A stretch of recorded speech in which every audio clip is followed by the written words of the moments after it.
প্রায় ১ বছর হতে চলল আমরা আমাদের প্রোডাক্ট এক্সপোর্ট করার চেষ্টা করে যাচ্ছি। আমরা যদি নিজেদের প্রশ্ন করি যে আমরা কি সত্যিই সঠিকভাবে চেষ্টা করেছি বা করছি, জবাব হবে, আমাদের দ্বারা সঠিক কাজ করা হয়নি বা করিনি। এর পেছনে বাস্তবিক কারণগুলো নিয়ে আমি পরে কথা বলব। গত ১ বছর ধরে আমার ডিজিটাল মার্কেটিং অ্যাক্টিভিটিস থেকে আমি যা জেনেছি, আজ আমি ওগুলো আপনার সামনে তুলে ধরার চেষ্টা করছি। আপনি সহ আরও ৩ স্টার্টআপ এক্সপোর্টারের সাথে আমি কাজ করে যেটা জানতে পারলাম, তা হল আপনি সহ এদের মধ্যে কেউই অ্যাক্টিভ নন।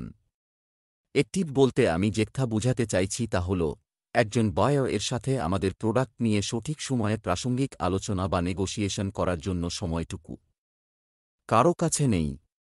এর প্রধান কারণ হল আপনারা সবাই আপনাদের হাতের বর্তমান কাজ নিয়েই ব্যস্ত।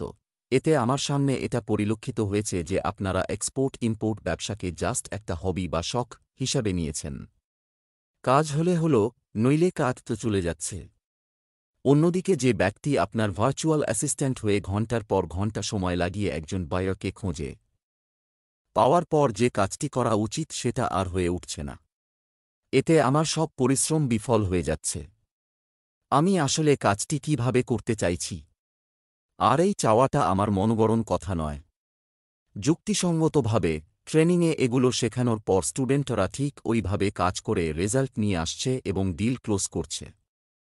একজন বিদেশি বায়ারকে খুঁজে পাওয়ার পর ওই দেশের সময় অনুযায়ী দেরি না করে আমি এবং বায়ার জুম মিটিং অথবা গুগল মিটের অ্যাপয়েন্টমেন্ট ফিক্স করে আমাদের ৩ জনের একসঙ্গে বিজনেস ডিসকাশন করা উচিত। অন্যথায় গত ১ বছর যা হয়েছে তাই হতে থাকবে। আমি আমার অভিজ্ঞতা থেকে এক্সপোর্ট ইম্পোর্ট ব্যবসার ডিজিটাল মার্কেটিংয়ের ব্যাপারে আমার মনোভাব আপনাকে ব্যক্ত করলাম। এখন আমি আপনার থেকে জানতে চাইব, আপনি অথবা আপনার কোনো অ্যাসিস্ট্যান্টকে দিয়ে আমার কথা মতো এই কাজটি কি করা সম্ভব?